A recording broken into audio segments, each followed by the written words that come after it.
Hi, I'm Chris from Chris Bergen True Heart Tarot. Today I'm going to talk about how I do a tarot reading. Now there's lots of different kinds of tarot readings, so what's important to remember is you start out with a question. And it should be an open-ended question. If you ask a tarot card a yes or no question, most of the time it comes out with the answer. So I always recommend a very good open-ended question. After the question, we decide what reading is best to answer that question.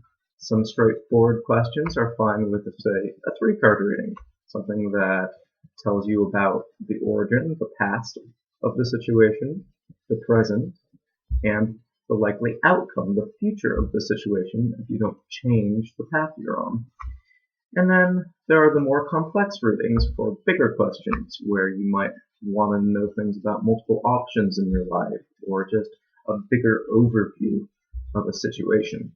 So after we decide what the best spread is for your question, we pick our cards, and I'm a very interactive tarot reader, so I do let the person I'm reading for pick the cards themselves. There's lots of different ways to do this, and usually we find whatever's comfortable for the person. After we pick the cards, we turn them over one by one, see what the card tells you. The greatest thing is a card can tell you different things for different people in different situations. So for example, this is the Six of Pentacles. There's a lot going on here. Not only is there a person in a chair holding pentacles themselves, there's a person in front of them, and the chair itself can even be something that's representational.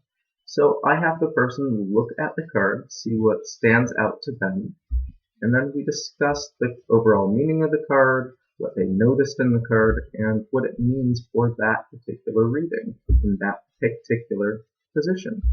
And then after we go through each card one by one, we look at the overall spread, see what connects the cards, see what the overall reading is telling you about your question, and then we move forward. We can either add another card to give you more information about any given card, or you can do a meditation to meditate on the emotional resonance of that particular reading, or do art to express how you feel about that reading, or you can do a completely separate reading on a new question. So there's a lot that tarot can tell you, and I love doing tarot spreads for folks. If you have an interest, contact me and I'd be happy to do a tarot reading for you.